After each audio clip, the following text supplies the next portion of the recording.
자, 우리 함께 힘차게 인사할까요? 할렐루야. 반갑습니다. 오늘 잘 오셨습니다. 교회가 가장 시원하죠. 잘 느끼는 건데 시원하고 또 성도님들 매주 얼굴 볼 수 있는 것이 참 기쁜 것 같습니다. 윤석동 지사님 오늘 이발을 깔끔하게 하셔가지고 더 좀 광이 나는 것 같습니다. 자, 힘들고 어려웠던 마음들, 시간들 있으셨다면 오늘 주님께 기도하고 말씀 듣고 교제하면서 그 마음들이 주님의 큰 위로로 새 힘 얻는 시간 되시기를 바라겠습니다. 자, 그렇게 은혜 주실 하나님 믿으시죠? 자, 그 하나님 기대하시면서 우리 아무도 예배하지 않는 주님께 찬양하면서 나가겠습니다. 아무도 예배하지 않는 그곳에서 주를 예배하리라. 아무도 찬양하지 않는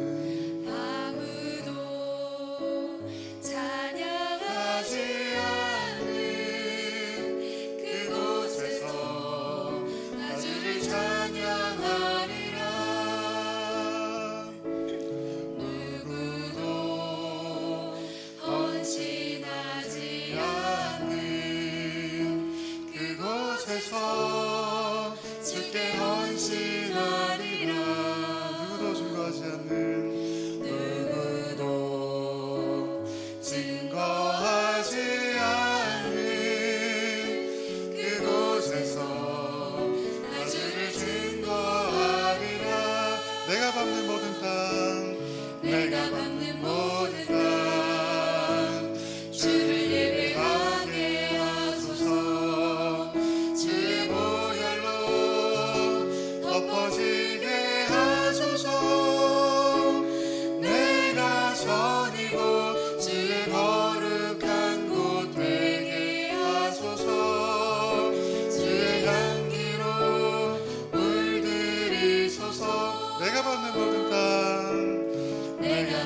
모든 땅 주를 예배하게 하소서. 주의 보혈로 덮어지게 하소서. 내가 선이고 주의 거룩한 곳 되게 하소서. 주의 향기로 물들이소서. 예배하는 우리 이곳이 주님의 거룩한 곳 되게 하실 줄을 믿습니다. 우리 7월의 찬양 항해자 함께 부를 텐데요. 우리 인생의 항해 참 나갈 때 때로는 정말 하나님도 없는 것처럼 느껴질 때가 있고 나 혼자인 것처럼 잘 느껴질 때가 있고 어쩔 때는 일이 잘 되어도 내 힘으로 되는 것 같을 때가 참 많이 있는데 정말 착각이죠. 하나님이 정말 우리의 항해자의 주인 되시고 운항자가 되시지 않으면 우리는 방황할 수밖에 없고 실수할 수밖에 없습니다. 그 하나님 의지하는 마음으로 우리의 인생의 항해를 주님께서 인도해 달라는 간절한 마음을 담아서 우리 17월 찬양 항해자 같이 한번 찬양하겠습니다.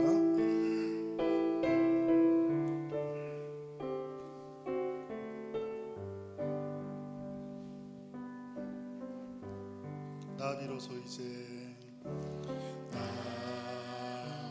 비로소 이제 넓고 넓은 바다 간다. 두려움에 떨고 있는 내 손을 주는 결코 놓치지 나 비로소 이제 폭풍우를 뚫고 간다. 비바람에 흔들리는 나약한 나를 잡아주시는 그분은 나의 주님. 주 나를 놓지 마소서. 주 나를 놓지 마소서. 이 깊고 넓은 바다에 홀로 내 삶의 항해에 끝이 되시는 주님이시여.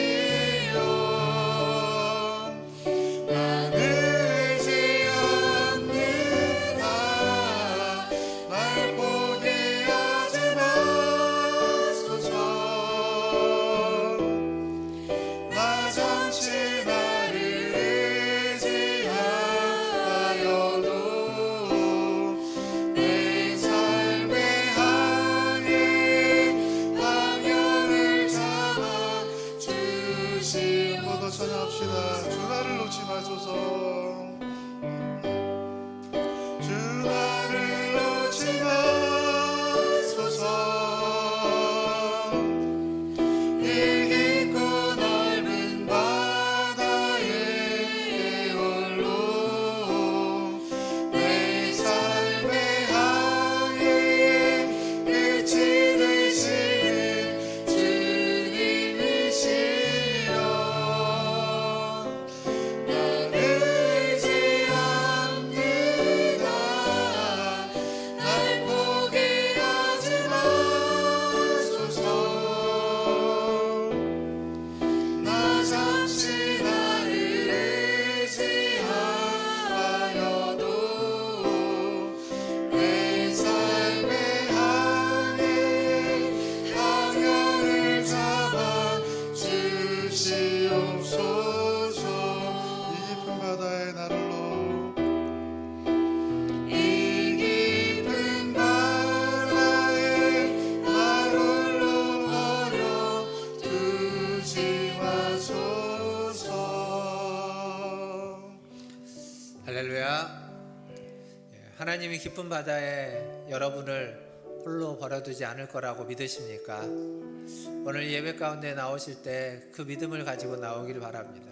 나를 버려두지 아니하시는 그 하나님 앞에 오늘도 나아갑니다. 매일매일 순간순간 나와 함께 해주시는 그 하나님 앞에 나아갑니다. 그러한 마음으로 다 함께 일어나셔서 함께 찬양하시며 주일 2부 예배를 하나님 앞에 드리겠습니다.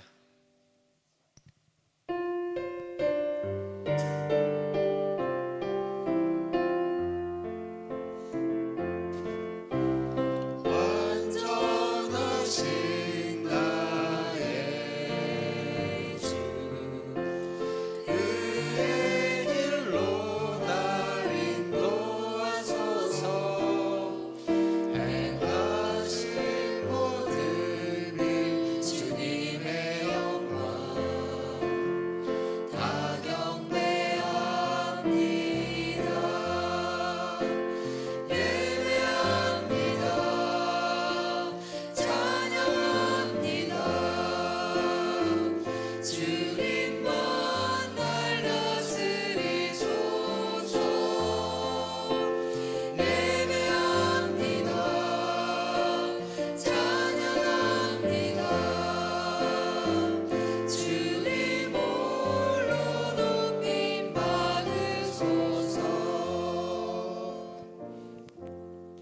볼지어다 내가 세상 끝날까지 너희와 항상 함께 있으리라 하시니라. 아멘. 우리와 항상 함께 하시는 하나님, 그 하나님을 찬양합니다. 그 하나님을 오늘 또 예배하고자 이 자리에 나왔습니다. 우리의 예배를 받아 주시옵소서. 우리를 홀로 두지 아니하시는 그 하나님을 찾아왔사오니 이 시간 이 자리에서 우리를 만나 주시고 우리에게 말씀하시고 우리에게 은혜 베풀어 주시옵소서. 또 우리의 기도와 우리의 간구와 우리의 소원을 들으시고 응답하여 주시옵소서. 예배의 시종을 주님께 의탁하며 예수님의 이름으로 기도하옵나이다. 아멘. 우리 다 함께 성시교독 교독문 62번 시편 143편을 함께 교독하겠습니다. 여호와여 내 기도를 들으시며 내 간구에 귀를 기울이시고 주의 종에게 심판을 행하지 마소서. 원수가 내 영혼을 핍박하며 내 생명을 땅에 엎어서 나로 죽은 지 오랜 자 같이 나를 암흑 속에 두었나이다.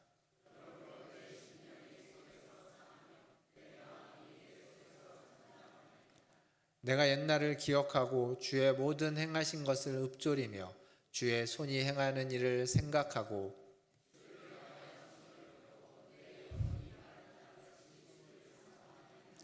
여호와여 속히 내게 응답하소서. 내 영이 피곤하니이다.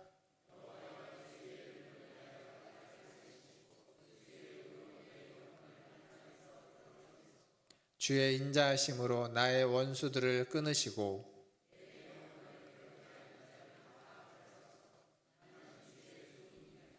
아멘. 사도신경으로 신앙을 고백합니다. 전능하사 천지를 만드신 하나님 아버지를 내가 믿사오며 그 외아들 우리 주 예수 그리스도를 믿사오니 이는 성령으로 잉태하사 동정녀 마리아에게 나시고 본디오 빌라도에게 고난을 받으사 십자가에 못 박혀 죽으시고 장사한 지 사흘 만에 죽은 자 가운데서 다시 살아나시며 하늘에 오르사 전능하신 하나님 우편에 앉아 계시다가 저리로서 산자와 죽은 자를 심판하러 오시리라. 성령을 믿사오며 거룩한 공회와 성도가 서로 교통하는 것과 죄를 사하여 주시는 것과 몸이 다시 사는 것과 영원히 사는 것을 믿사옵나이다. 아멘. 다 함께 앉으셔서 찬양하신 후에 가인구 장로님 기도해 주시겠습니다.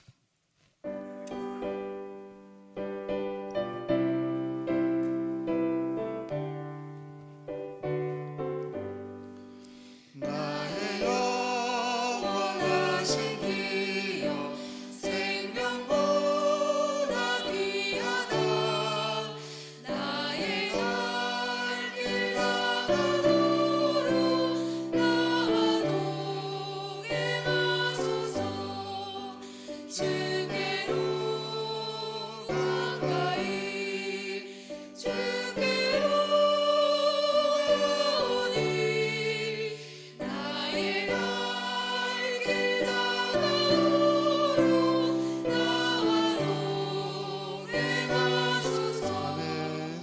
세상 무기한 이란과 모든 병을 버리고 험한 길을 가는 동안 나와 동행하소서 주께로 가까이 주께로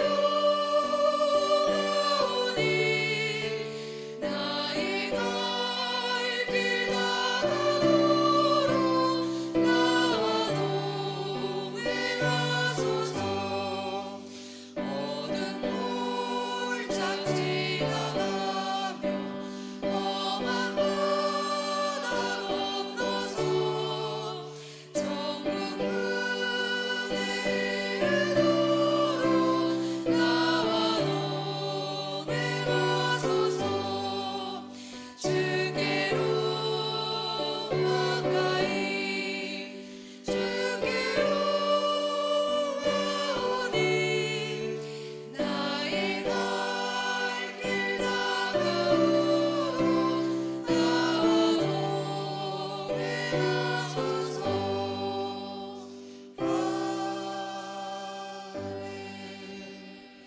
우리 주님 약속하신 말씀 위해서 힘차게 박수하면서 찬양하겠습니다.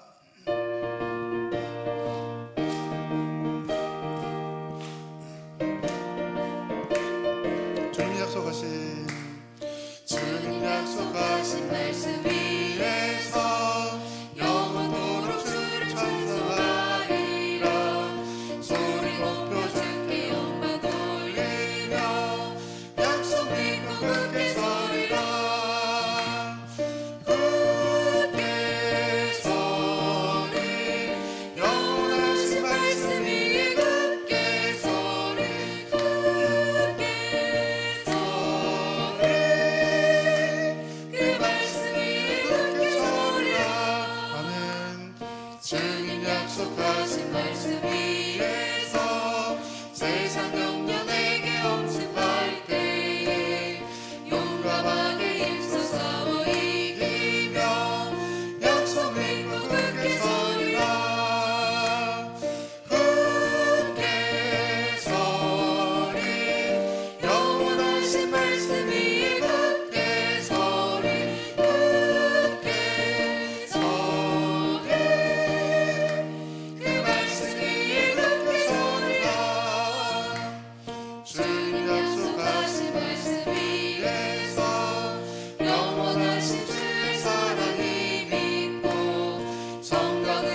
하나님 참 감사합니다.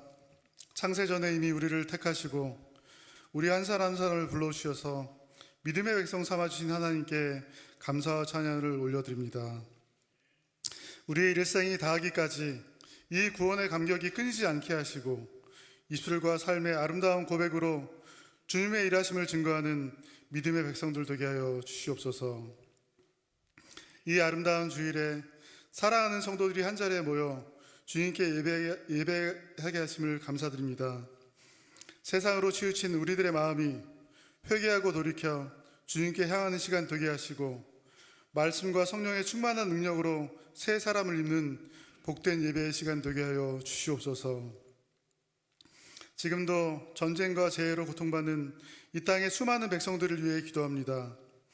속히 총성이 그치고 다시금 평화가 찾아올 수 있도록 이 땅을 불쌍히 여겨 주시옵소서.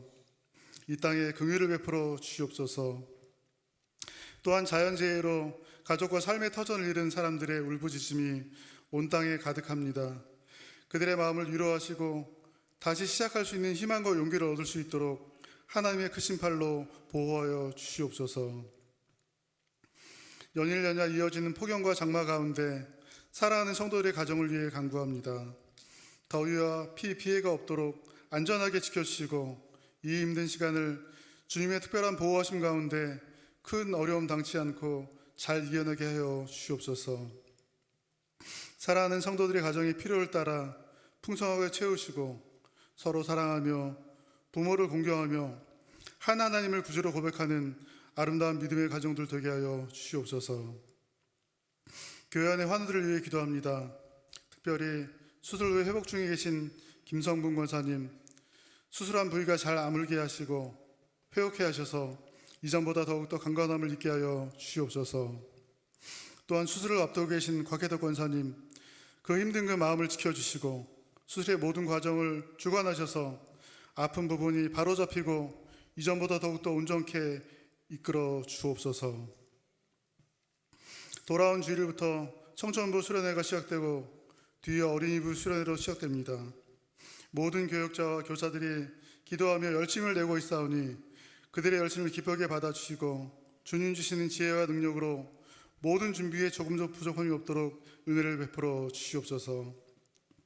사랑하는 어린이들과 청소년들이 이번 수련을 통해 하나님의 사랑과 공동체의 소중함을 경험하게 하시고 말씀과 기도의 시간을 통해 하나님을 인격적으로 경험하는 은혜의 수련회를 줄 수 있도록 크신 은총을 베풀어 주시옵소서. 주님의 몸된 문화촌 교회를 위해 기도합니다. 주님, 이 교회를 항상 불쌍히 여기시고 크신 위로와 은혜를 베풀어 주시옵소서. 주님의 뜻하신 바를 온전히 발견하고 그 뜻을 향해 온 교회가 한마음 되어 용기 있게 나아가게 하여 주시옵소서. 그리하여 한 단계 더 성숙한 교회로 주님 맡기신 사명을 온전히 감당하는 교회로 든든히 서게 하여 주시옵소서. 오늘도 박성호 목사님을 통해 전해주신 말씀에 은혜 받기 원합니다. 이 교회를 향한 하나님의 은혜의 말씀이 온전히 선포되게 하시고 간절히 사모하고 기대하는 사랑하는 성도들의 심령에 은혜와 감동으로 충만한 복된 말씀의 시간 되게 하여 주시옵소서. 이른 아침부터 교회와 하나님 나라를 위해 수고하는 아름다운 봉사의 손길들을 위해 기도합니다. 차량 봉사로, 안내로, 주방과 찬양으로 또는 교사로 교회 구석구석에서 봉사하는 아름다운 헌신을 기쁘게 받아주시고 주님 주시는 믿음과 삶의 풍성한 열매로 항상 감사가 넘치는 복된 성도들 되게 하여 주시옵소서. 예배의 시종을 온전히 주님께 맡깁니다. 모든 말씀을 진리 되시는 예수님의 이름으로 기도합니다. 아멘.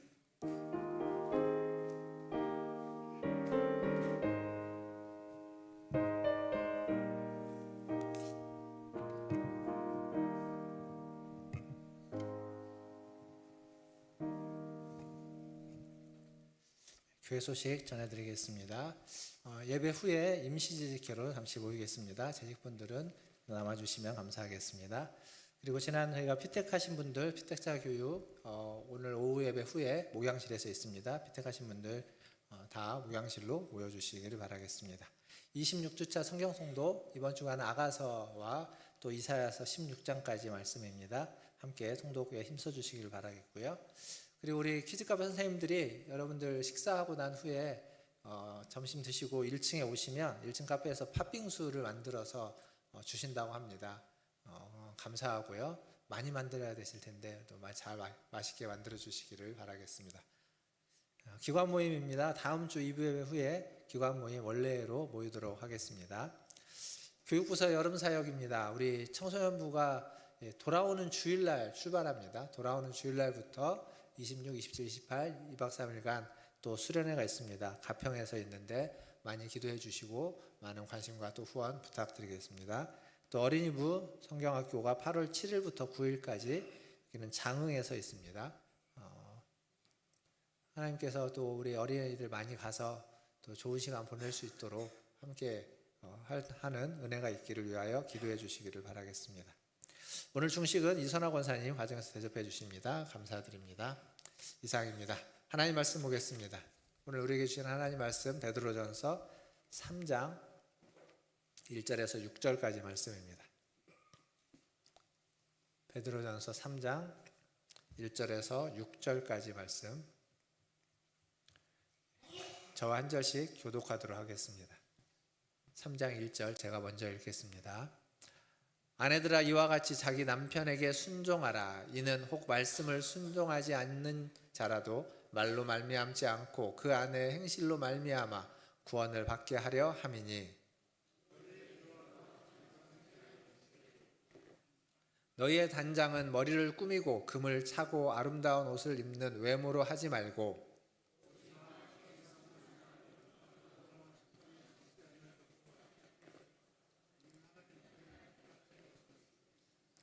전에 하나님께 소망을 두었던 거룩한 부녀들도 이와 같이 자기 남편에게 순종함으로 자기를 단장하였나니 사라가 아브라함을 주라 칭하여 순종한 것 같이 너희는 선을 행하고 아무 두려운 일에도 놀라지 아니하면 그의 딸이 된 것이니라. 아멘. 우리 옆에 계신 분들, 앞에 계신 분들 오시면 인사하겠습니다. 사랑합니다. 축복합니다. 사랑합니다. 축복합니다. 우리가 살고 있는 현대는 문화 시대라고 합니다. 현대 문화. 그런데 이 현대 문화에 가장 큰 영향을 끼친 게 있다면 고대, 특별히 로마 시대의 문화가 현대 문화에 가장 많은 영향을 끼쳤습니다. 그러니까 로마의 어떤 법과 정치도 현대의 법과 정치에 영향을 많이 끼쳤고요. 건축, 예술, 언어적인 것, 심지어 종교적인 것까지도 로마 시대의 모든 것들이 현대에 가장 많은 영향을 끼쳤다라고 말합니다. 그래서 그런 우리가 많이 들었던 명언이 있죠. 모든 길은 로마로 통한다. 그러니까 로마를 통해서 모든 것이 다 온 겁니다. 랑케라는 역사학자는 또 이런 표현을 쓰기도 했습니다. 모든 역사는 로마라는 호수로 다 흘러 들어갔고 그리고 로마 시대 이후에는 다시 로마라는 호수로부터 모든 역사는 흘러나왔다. 그만큼 로마가 중요하다라는 얘기를 하고 있습니다. 제가 왜 이 로마가 중요하다는 얘기를 하냐면 우리가 지금 보고 있는 성경, 특별히 신약 성경, 복음서와 서신서는 그 로마 시대라고 하는 그 배경 속에서 탄생한 하나님의 말씀입니다. 거기서 쓰여졌습니다. 그래서 이 복음서와 서신서를 제대로 이해하려면 그것이 쓰여진 그 시대상을 어느 정도 우리가 이해해낼 수 있어야 됩니다. 로마 시대의 문화적인, 사회적인 배경을 알아야 되는 거죠. 로마 시대의 문화, 사회는 한마디로 얘기하면 우리랑 좀 비슷한 면이 있습니다. 남성 중심의 가부장이라고 하는 가부장제 사회 이렇게 이야기합니다. 남성 중심의 가부장제 사회. 우리도 가부장이라는 말을 예전에 좀 많이 썼는데 로마 시대의 가부장은 굉장한 권한을 가지고 있습니다. 그러니까 자기의 아내와 자기의 자녀들 그리고 노예뿐만 아니라 친족 그리고 그 후원자라고 하는 게 있습니다. 그들에 대한 모든 절대적인 권한을 가부장이 다 가지고 있습니다. 그러니까 어찌 보면 우리 조선시대의 어떤 지배 가부장보다 로마 시대의 가부장은 훨씬 더 좀 강한 권력을 가지고 있는 가부장이라고도 이야기할 수 있을 것 같습니다. 어쨌거나 그러한 배경에서 베드로, 우리가 지금 이제 베드로전서를 보고 있죠. 베드로전서가 쓰여졌다라는 얘기인 거죠. 지난주와 지지난주 2주에 걸쳐서 그리스도인의 사회생활이라는 주제로 말씀을 나눴습니다. 그리고 오늘은 이제 여기 보면 우리가 읽었던 아내들아 이렇게 시작하죠. 중간에 이제 남편 얘기가 나오고 7절에 가면 또 남편들아 이렇게 시작합니다.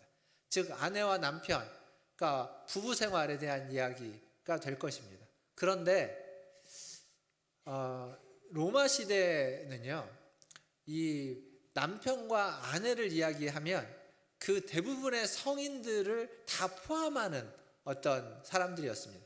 무슨 얘기냐면 그때는 그냥 남편이나 아내, 결혼하지 않고 홀로 사는 사람들이 거의 없었다. 결혼을 뭐 2번, 3번 또 혹은 이 사람 저 사람과 함께 일부 다처제 이런 식이어서 문제였지만 남편 아내로 불려진다는 건 거의 대부분의 여자와 남자를 포함하는 표현입니다. 왜 이 얘기를 하는 거냐면 우리가 살고 있는 현실은 결혼 이외에도 결혼하지 않는 분이 있죠. 미혼도 있습니다. 그리고 비혼도 있습니다. 좀 또 다른 개념이죠. 미혼과 비혼. 그리고 이혼하신 분들도 있고 요즘은 많이 얘기되지 않지만 한동안 많이 얘기했던 졸혼, 결혼을 이제 끝냈다라고 하는 분들이 있습니다. 그러니까 그렇게 해서 혼자 사는 사람이 있고 이제 더 이상 누군가의 남편으로 누군가의 아내로 불려지지 않는 사람들이 굉장히 많습니다. 그러니까 1인 가구가 전체 가구 수의 30% 40%가 된다는 얘기인 거니까요. 그러니까 그렇게 보면 이 오늘 우리 본문을 부부관계의 윤리로만 이야기를 하면 남편과 아내로 불려지지 않는 사람에게는 아무런 의미가 없는 얘기가 될 수도 있습니다. 근데 이제 시대 상황을 보면 로마 시대에는 남편과 아내로 대상으로 했지만 그게 대부분의 성인 남성과 여성과 남성에 대한 이야기였다.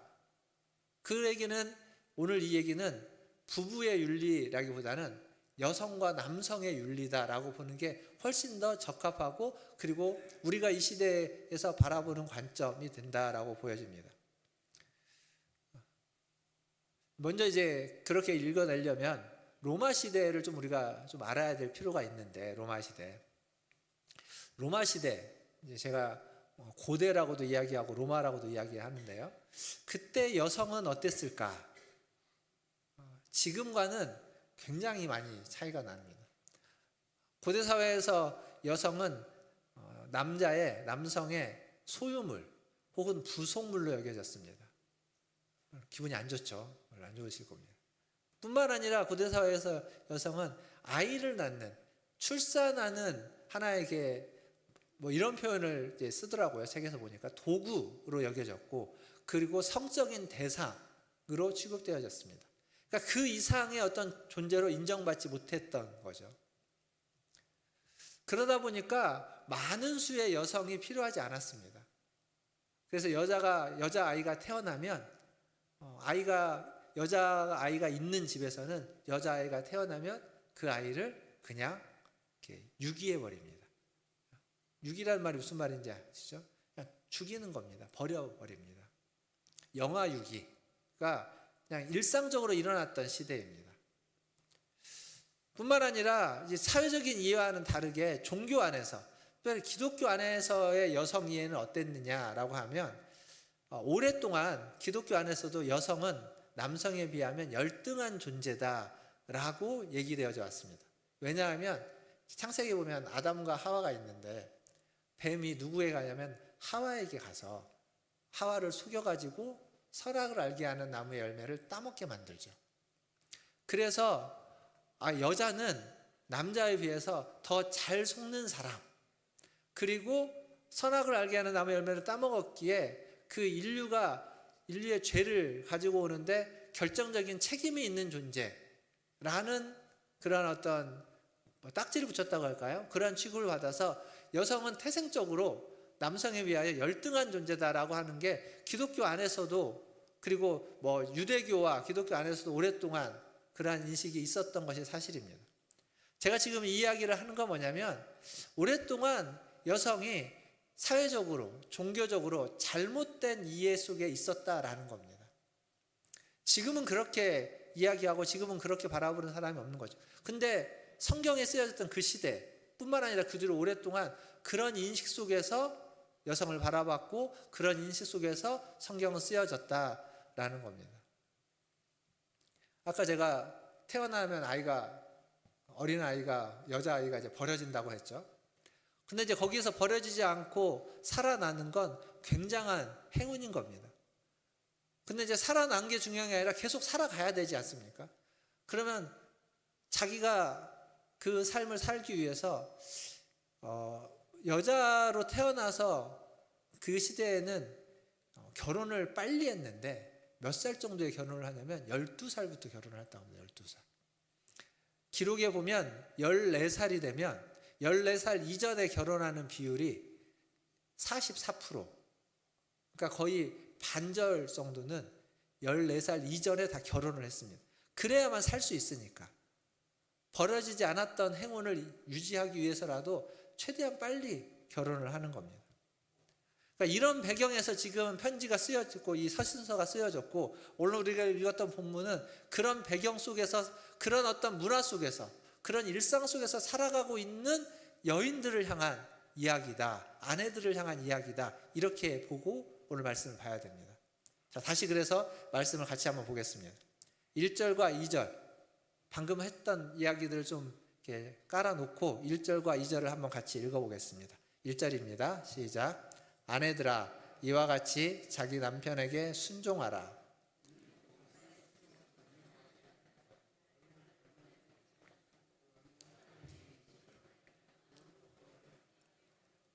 너희의 두려워하며 정결한 행실을 봄이라. 아멘.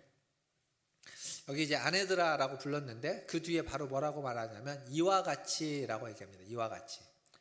이와 같이라는 말은 앞에 이야기했던 것들을 이렇게 함축하는 거예요. 앞에 이야기했던 것. 그리고 이 이와 같이라고 하는 표현이 또 어디에 나오냐면 7절에 가보면 남편들아라고 하면서 또 여기에도 이와 같이라고 얘기합니다. 그러니까 앞에서 하인이 주인에게 했던 행동, 하인이 주인을 섬긴 것과 그리고 아내가 남편을 섬기는 것, 그리고 뒤에 가서 남편이 아내에게 하는 것은 본질적으로 똑같다는 겁니다. 동일하다는 거예요. 이와 같이라는 말을 통해서. 결국 또 이 얘기는 무슨 얘기냐면 하인이든 주인이든 여성, 아내이든 남성, 남편이든 다 주 안에서 동일한 존재이고 2장 마지막에 가보면 영혼의 목자와 감독에게 부르심을 받아서 그들에게 돌아온 존재다라고 하는 것을 다 기억해야 하는 겁니다. 그러니까 지금 하인도 주인도 남자도 여자도 아내도 남편도 다 주 안에서 모든 관계가 동일하다라고 하는 얘기를 지금 이와 같이라고 하는 표현 하나로 담아내고 있습니다. 우리는 다르다고 생각하지만 다르지 않다는 얘기를 하는 거예요. 그러면서 무슨 얘기를 하냐면 아내의 부르심, 아내들에게 가장 중요한 사명이 무엇인지를 아주 분명하게 말해줍니다. 뭐라고 얘기합니까? 아내들아 이와 같이. 뒤에 뭐죠? 자막이 없으니까 앞에 있는 성경은 안 보이십니까? 자기 남편에게 뭐 하라고요? 순종하라. 그러니까 아내의 분명한 부르심이 뭐냐면 남편에게 순종하는 것이다. 이렇게 쓰고 있습니다. 가장 먼저 쓰고 있어요. 분명하게. 근데 이게 저걸 근거로 모든 여자들은 남자에게, 아내들은 남편에게 무조건 맹목적으로 순종하냐, 그 얘기를 하고 있는 게 아닙니다. 사실 순종은요, 저 시대에 순종 안 하면 살 수 없습니다. 복종해야만 사는 시대였습니다. 지극히 당연한 거예요. 어떤 경우에도 그걸 거스를 수 없는 것이 저 시대의 문화였습니다. 근데 저 뒤에 뭐라고 되어 있냐면 그 순종하는 이유를 쓰고 있어요. 순종하는 이유. 순종하는 이유가 뭐냐면 혹 말씀을 순종하지 않는 남편이라도 말로 하지 않고 말로 말미암지 않고 하는 그 아내의 행실을 통해서 구원을 받게 하려 합니다. 그러니까 순종하는 이유가 뭐냐면 말 듣지 않는, 하나님의 말씀도 무시하고 아내의 말도 듣지 않는 그 남편을 구원케 하기 위해서, 그걸 위해서 순종해라. 그렇게 지금 이야기하고 있는 겁니다. 2절에 그런 표현이 있죠. 정결한 행실을 봄이라. 그러니까 말은 안 들어요. 하나님의 말씀도 듣지 않고 아내의 말도 잘 듣지 않습니다. 하지만 하는 행동은 보고 있다는 거예요. 말하지 않고 하는 행동을 보면서 그걸 통해서 영향을 받는다라고 이야기하는 거죠. 여기도 우리 여자분들이 더 많죠. 한국교회 어디를 가도 웬만한 곳은 다 여자분들이 많습니다. 그리고 예전에는 더 많았습니다. 근데 우리나라만이 아니라 다른 데를 가도 비슷합니다. 초대교회도 아마 여자들이 성도가 더 많았을 겁니다. 그건 무슨 얘기냐면 여자들이 가장 먼저 복음을 잘 받아들입니다. 잘 받아들여요. 그리고 받아들인 다음에 그 복음을 자기에게 있는 가까이에 있는 주변 사람들에게 전하게 되는 거죠. 종교사역에서는 그걸 뭐라고 하냐면 가장 먼저 복음을 받아들이는 사람을 1차 회심자라고 합니다. 1차 회심.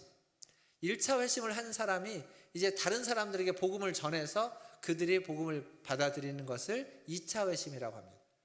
그러니까 여자들이 복음을 받아들여서 먼저 신앙을 가지고 그리고 자기의 남편에게 그리고 자기의 자녀들에게 또 부모들에게 주변에 있는 사람들에게 복음을 전해서 그들도 믿게 만들어가는 거죠.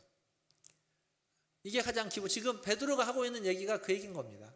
아내들아, 여기서 말하는 아내들은 이제 이 편지를 받고 있는 여인들, 그러니까 복음을 받아들였던 그 여인들에게, 믿는 여인들에게 남편들에게 순종해라. 그리고 그들이 구원을 받을 수 있도록 그들에게 복음을 말로 전하라는 표현이 아니라 행실로 보여줘라. 그 얘기를 하고 있는 겁니다. 이건 베드로만 한 얘기가 아니라 사도 바울도 똑같은 얘기를 합니다. 고린도전서 7장에 가보면 이 얘기를 하는데 한번 보겠습니다. 고린도전서 7장 13절과 14절에 같은 취지의 말씀을 하는 거죠. 같이 읽겠습니다. 13절 시작. 어떤 여자에게 믿지 아니하는 남편이 있어 아내와 함께 살기를 좋아하거든 그 남편을 버리지 말라. 믿지 아니하는 남편이 아내로 말미암아 거룩하게 되고 믿지 아니하는 아내가 남편으로 말미암아 거룩하게 되나니. 여기까지만 읽을게요. 지금 앞에 13절은 이제 여자에 대한 이야기인데 어떤 여자, 믿는 여자라는 게 전제되어 있죠. 믿지 아니하는 남편이 그 믿는 아내와 함께하는 것을 좋게 여기면 버리지 마라. 그러니까 버릴 수도 있는 거예요. 그 상황에서 믿지 않는 남편과 함께한다는 게 무엇인지 이들은 알기에 그게 얼마나 힘들고 어려운 일이냐는 차라리 그냥 버리고 혼자 가는 게 그게 더 낫다라고 생각을 할 수 있는데 그러지 말라라는 겁니다. 그 이유가 14절에 믿지 아니하는 남편이 아내로 믿는 아내로 말미암아 거룩하게 될 수 있다. 뒤에서는 반대로 얘기하죠. 그러니까 먼저 믿는 남편이 있는 경우도 있는 거예요. 믿지 아니하는 아내가 남편으로 말미암아 거룩하게 될 수도 있는 겁니다. 그러니까 버리지 말아라. 떠나지 말아라. 순종해라. 지금 그렇게 바울도 그리고 베드로도 이야기하는 겁니다. 근데 이제 순종한다는 말이 그냥 그의 말을 듣는다는 차원이 아니라 이 뒤에 가보면 이제 말하지 않는, 말 없이 하는 아내의 행실, 2절에서는 정결한 행실, 그것들을 본다라고 이야기하고 있죠. 그러면 그 행실이 뭐냐? 정결하고 말 없는 행실. 그거에 대해서는 3절과 4절이 풀어서 설명해 줍니다. 그래서 3절과 4절도 한번 같이 읽어보도록 하겠습니다. 오늘 본문 3절과 4절입니다. 같이 읽겠습니다. 시작. 너희의 단장은 머리를 꾸미고 금을 차고 아름다운 옷을 입는 외모로 하지 말고 오직 마음에 숨은 사람을 온유하고 안정한 심령에 썩지 아니하는 것으로 하라.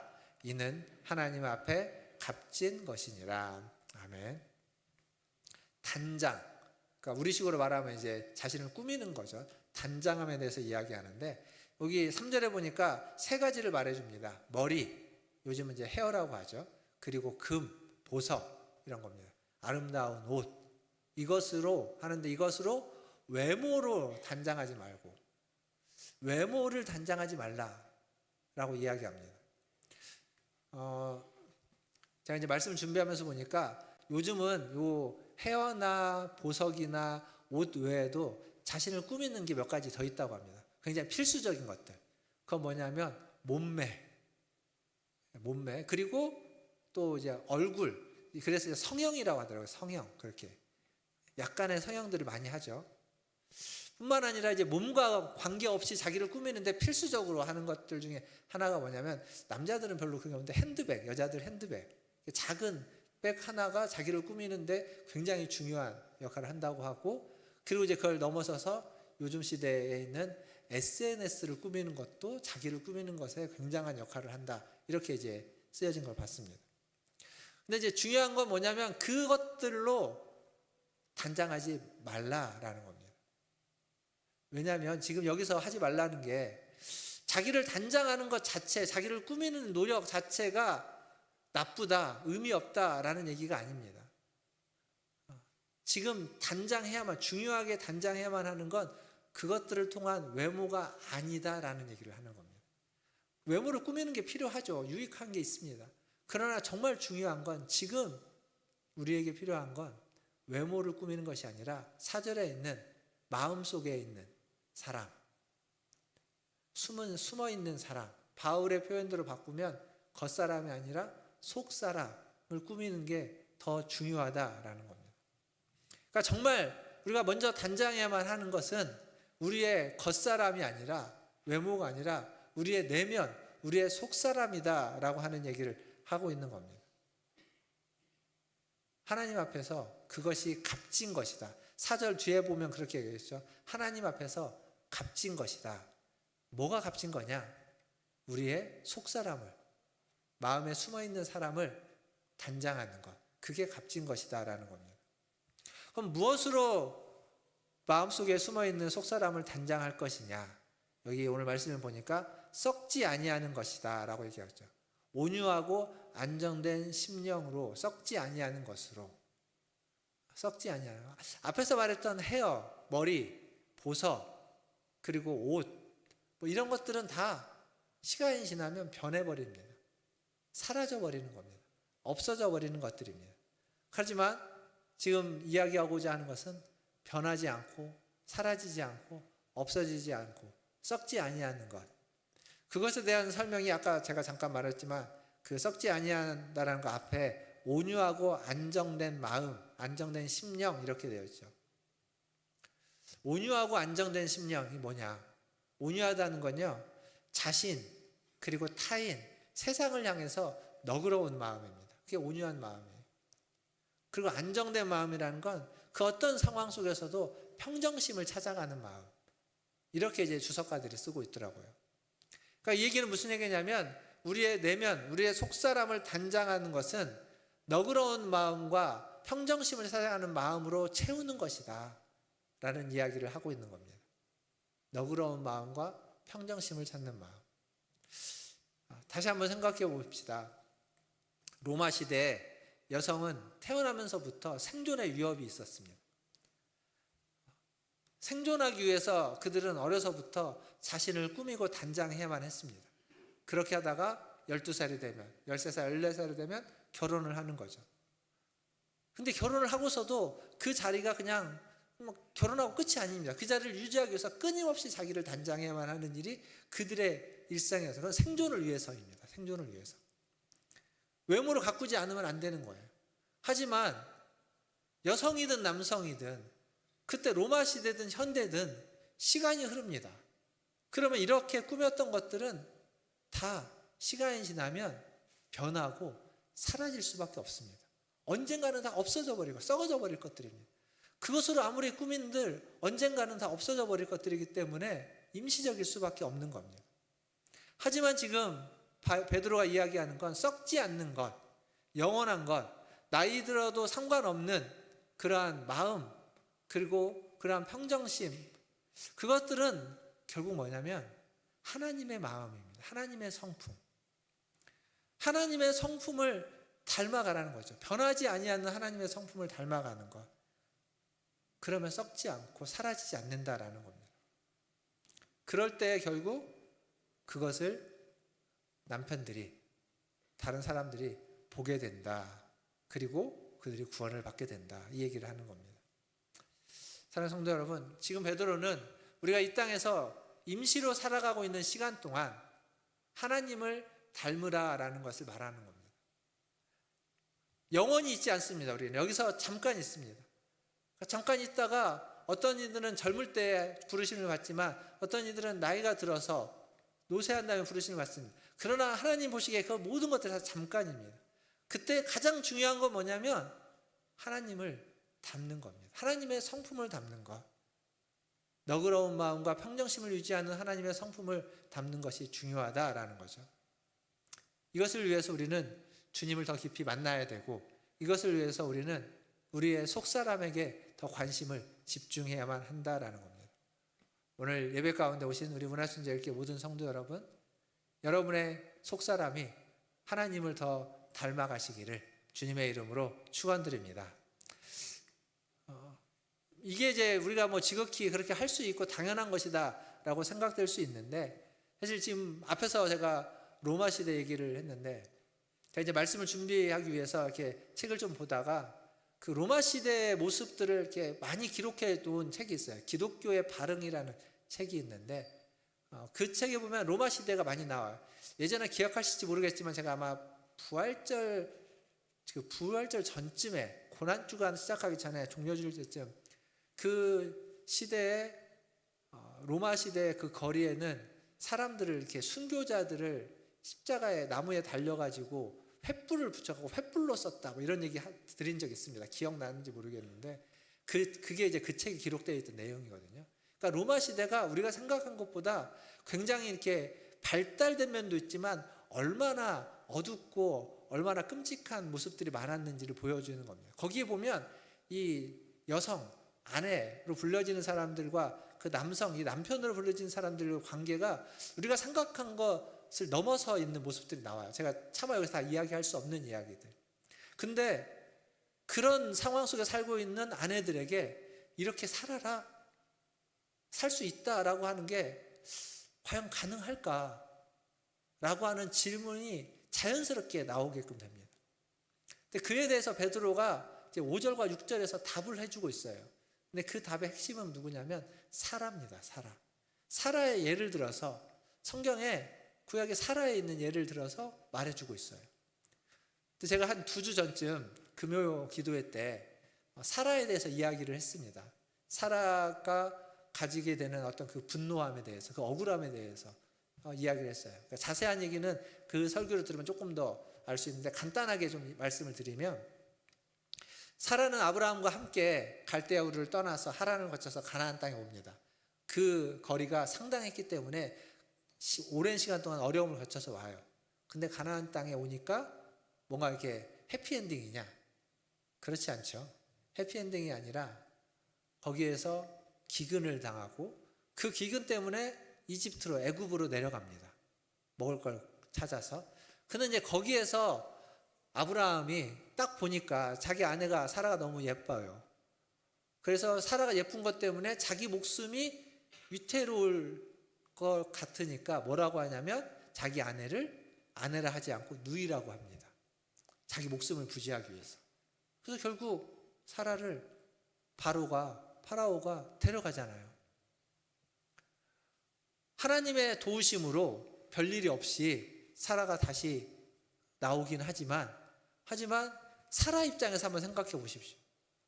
결혼할 때 검은 머리가 팥불에 들어 사랑하고 지켜주고 보호하고 함께하겠다고 약속했는데, 근데 그 약속을 화시작처럼 버리고 모른다 하고 잡아가는데, 데려가는데 그냥 가만히 있는 거예요. 자기 목숨 부지하려고. 사라 입장에서 얼마나 배신감이 느끼고 얼마나 절망적일까요? 아브라함에 대한 믿음, 아브라함에 대한 신의가 남아있을까요? 근데 성경에 보면 그런 일이 한 번만 있는 게 아니에요. 한 번 더 있습니다. 한 번 더 나옵니다. 나쁜 놈인 거예요, 아브라함은. 나쁜 놈. 근데 여기만 있냐? 그렇지 않아요. 그 일이 있고 난 다음에 이제 하나님 은혜로 다시 돌아왔어요. 근데 하나님이 약속한 게 있잖아요. 아들을 주겠다고. 근데 시간이 지나도 아들은 안 생겨요. 기다려도 안 돼요. 그러니까 사라가 어떻게 하냐면 여종인 하갈을 아브라함에게 줍니다. 그래서 하갈을 통해서라도 후사를 갖자라고 얘기하죠. 아브라함이 뭐라고 대답을 해야 될까요? 사라가 기대했던 건 뭘까요? 하나님의 약속이 있으니까, 하나님 주신다고 했으니까 조금 더 기다려보자, 이게 정답일 텐데 아브라함은 어떻게 하죠? 냉큼 동침해버립니다. 나쁜 놈인 거예요. 그러니까 사라에게 있어서 아브라함은 나쁜 놈입니다. 제가 이제 나쁜 놈이라는 단어가 확 와닿으니까 쓰는 건데 나쁜 놈인 거예요. 근데 오늘 우리가 읽었던 본문 6절에 뭐라고 말합니까? 6절 한번 보세요. 사라가 아브라함을 뭐라고 칭했다고요? 주라 칭하여 순종한 것 같이. 나쁜 놈한테 주라고 이야기하면서 순종했다, 지금 그렇게 이야기하고 있습니다. 왜요? 아브라함이 뭐가 그렇게 믿을만해서 신의를 지킨 게 있습니까? 사라 입장에서는 아브라함은 믿을만한 사람도 아니고 신의를 지킨 사람도 아니고 정말 나쁜 놈이에요. 뭐 다른 때 잘해줄 수 있었겠죠.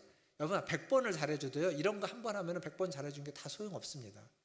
나쁜 놈으로만 기억 남는 거예요.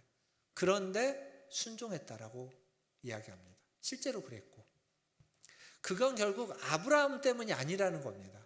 사라가 하나님을 신뢰했기 때문에, 사라의 믿음 때문에, 사라가 하나님을 경외했기 때문에 아브라함에게 순종했다라는 거죠. 그래서 지금 베드로는 믿음의 조상으로 아브라함을 데려오지 않고 바울은 믿음의 조상으로 아브라함을 데려와요. 아브라함을 믿음의 조상으로 설명하고 이야기합니다.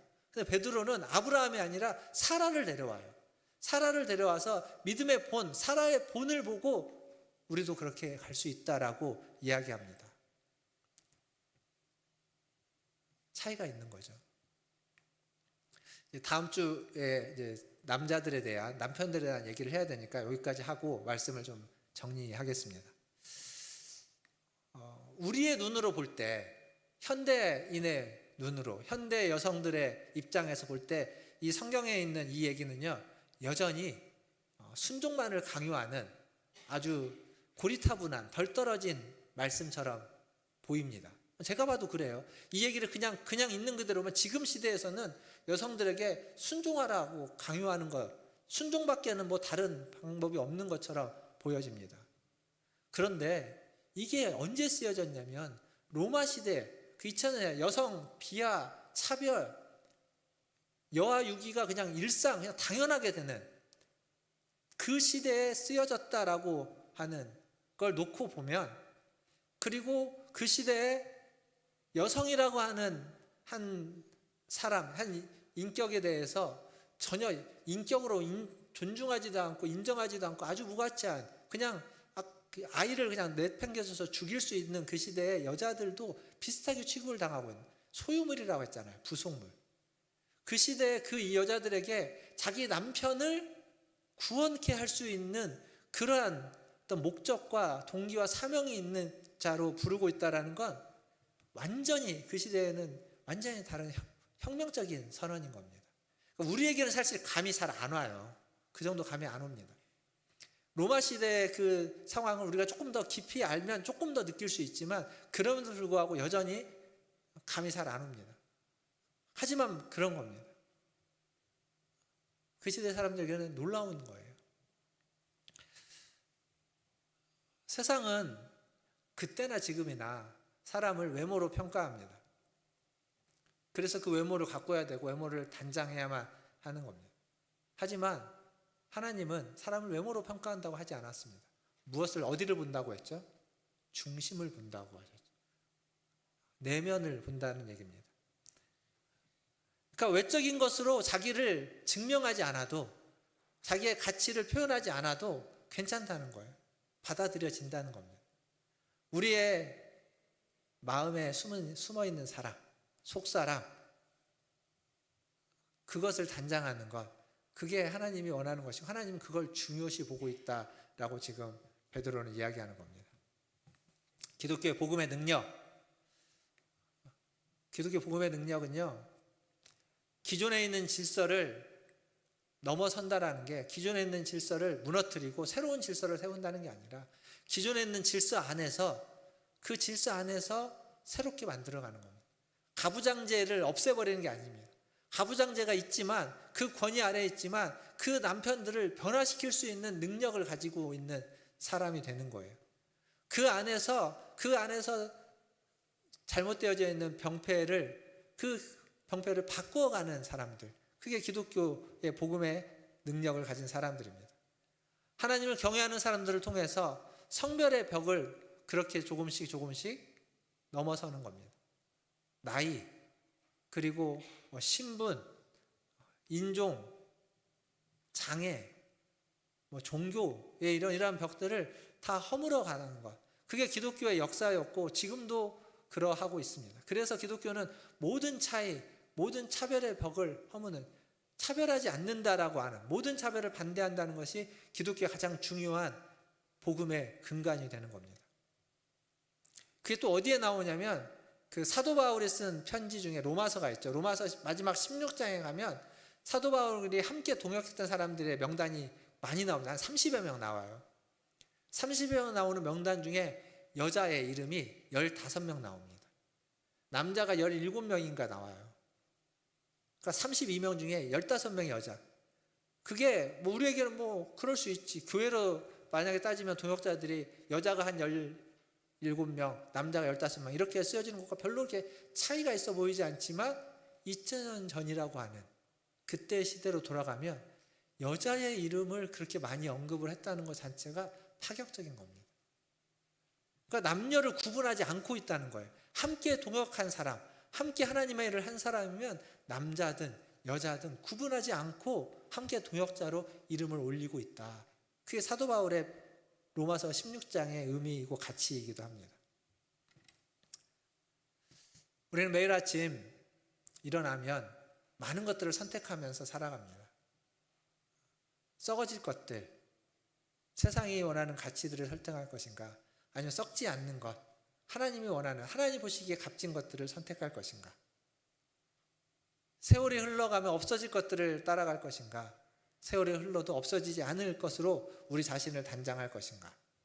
우리는 그것을 매일매일 순간순간 결정하면서 살아가야 됩니다. 우리가 살아가고 있는 환경, 상황, 또 관계 속에서 우리가 봐야만 하는 건 그래서 하나님입니다. 하나님을 경외하면서 묵묵히 선을 행했던 사라를 본받아야 하는 거죠. 부부관계라고 이야기할 수 있는 이야기지만 부부관계가 아니라 여성으로, 남성으로 세상의 풍조를 뛰어넘어서 스스로를 단장해가는 이야기, 그게 오늘 본문의 이야기입니다. 하나님 보시기에 가장 값진 단장이 무엇인지, 그것은 우리의 외모를 단장하는 것이 아니라 우리의 속사람을 단장하는 것이다. 너그러운 마음과 평정심을 갖는 마음으로 속사람을 단장해서 하나님 보시기에 가장 값진 단장을 하시는 우리 문화전제일교회 성도들 다 되시기를 주님의 이름으로 축원드립니다. 기도하겠습니다.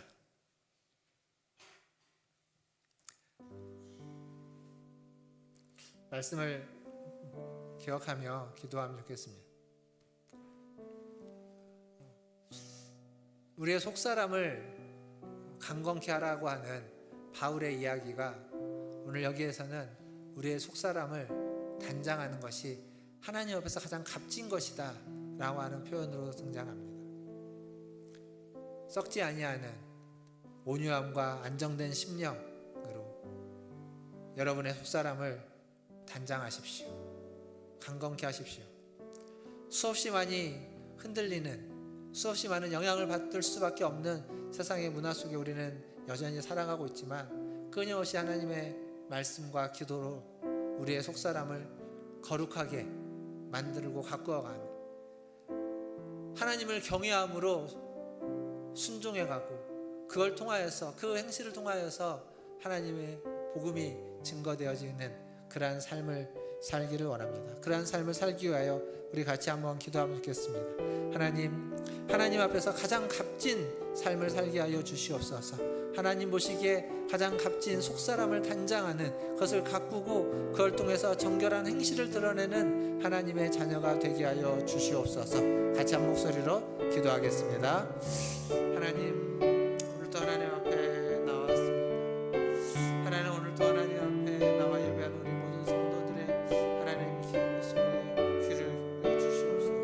하나님 우리가 알고, 하나님 우리가 깨닫고, 하나님 더 깊이 하는 하나님 그러한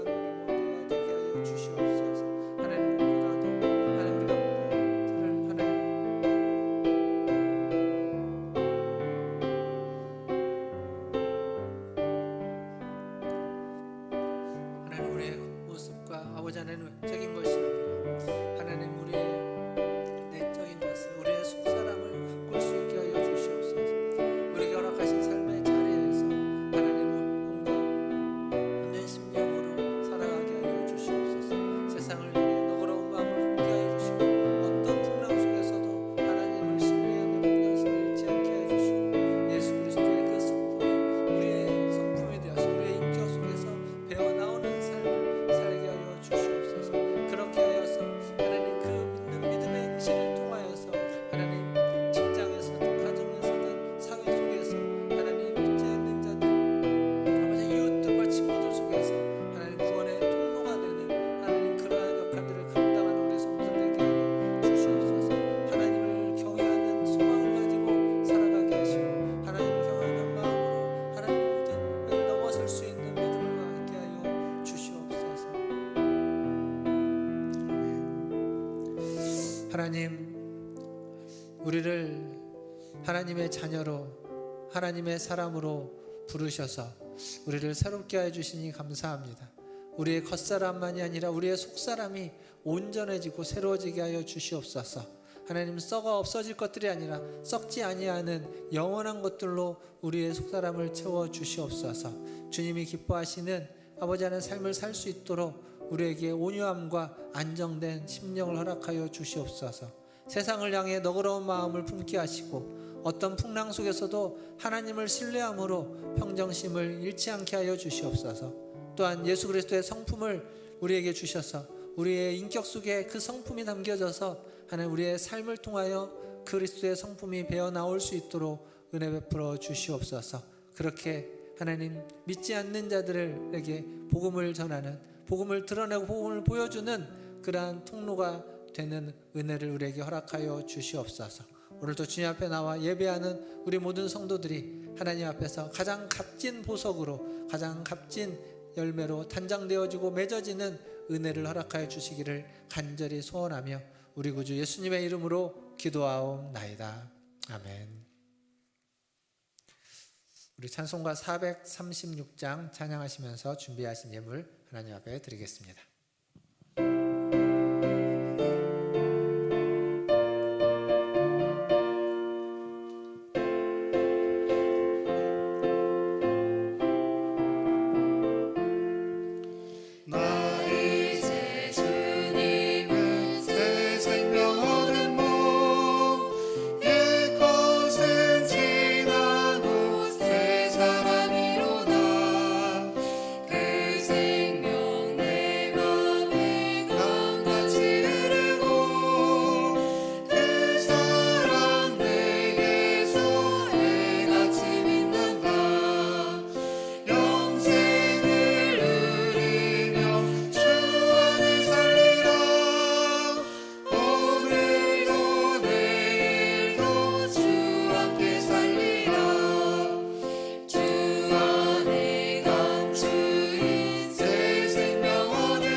다 함께 일어나서 4절 찬양하겠습니다. 주 따라가는 길 험하고 멀어도 찬송을 부르며 뒤따라가리라.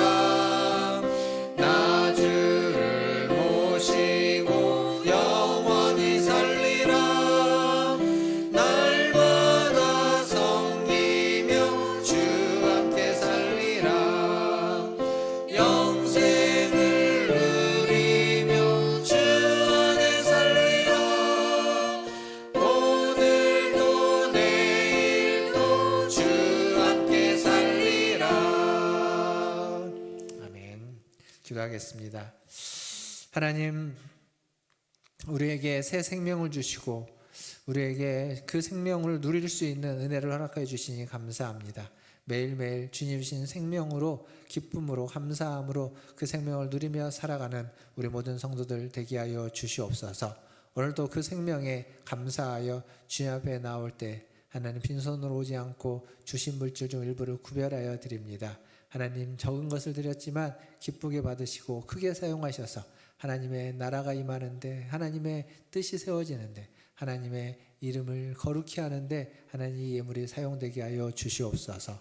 또한 이 예물을 드린 우리 성도들을 기억하여 주시고 하나님 그들의 삶의 자리자리마다 하나님이 함께하여 주시고 하나님의 영광이 나타나는 삶이 되게 하여 주시고 하나님의 역사가 나타나는 삶이 되게 하여 주시며 하나님의 뜻이 이루어지는 삶이 되게 하여 주시옵소서. 삶의 자리자리마다 함께하시고 순간순간마다 함께하셔서 그 모든 피로를 아시는 주님께서 피로를 채워주시고 하나님의 도움을 구할 때마다 하나님 그 구함에 응답하시고 역사하여 주시옵소서. 그래서 하나님이 함께하고 있음을 하나님 삶의 자리 속에서 누리면서 감사하면서 기뻐하면서 살아가는 우리 모든 성도들 되게 하여 주시옵소서. 하나님 육신에 연약한 이들이 있습니다. 하나님 우리 육신에 연약한 우리 성도들을 기억하여 주시고 하나님 병상에서 아버지 하나님과 가정에서 하나님의 도우심을 구하고 만지심을 구하고 치유를 구하는 자들에게 하나님 회복과 치유를 허락하여 주시옵소서. 아버지 하나님 또한 어려움을 당한 우리 성도들 어느 곳에 있든지 지켜주시고 하나님 그들과 함께하여 주시며 하나님 부득이하여 예배의 자리에 함께하지 못한 이들 하나님 우리 어르신들 하나님 우리 어르신들에게도 함께하시고 있는 그곳에서 기쁨으로 감사함으로 하나님을 섬기면서 하루하루를 보낼 수 있는 은혜와 복을 더하여 주시옵소서. 모든 것을 주님 손에 의탁하며 오늘도 우리와 함께하시고 우리에게 응답하여 주시고 은혜 베풀어 주시는 하나님을 찬양하며 우리 구주 예수님의 이름으로 기도하옵나이다. 아멘. 지금은 우리를 위하여 이 땅에 오신 우리 구주 예수 그리스도의 은혜와 우리를 사랑하사 독생자를 보내주신 아버지 하나님의 크신 사랑하심과 우리와 함께 하시는 성령 하나님의 위로교통 충만 내주하심이 오늘 주님 앞에 나와 가장 값진 것이 무엇인지를 알고 자신의 속사람을 가꾸고 단장하는 우리 원하천 예일교회 모든 성도들 위해와 그들의 자녀손들과 가정과 직장 위에 주의 복음을 들고 주의 복음을 전하며 그들을 단장시키고자 하는 선교사님들과 사역자들 위에 또 전쟁과 기근과 지진과 홍수와 여러 역경과 환난 가운데 있는 주의 형상으로 지음받은 이들 위에와 이 나라와 이 민족과 저 북녘 땅 위에 이제로부터 영원토록 함께 있을지어다. 아멘.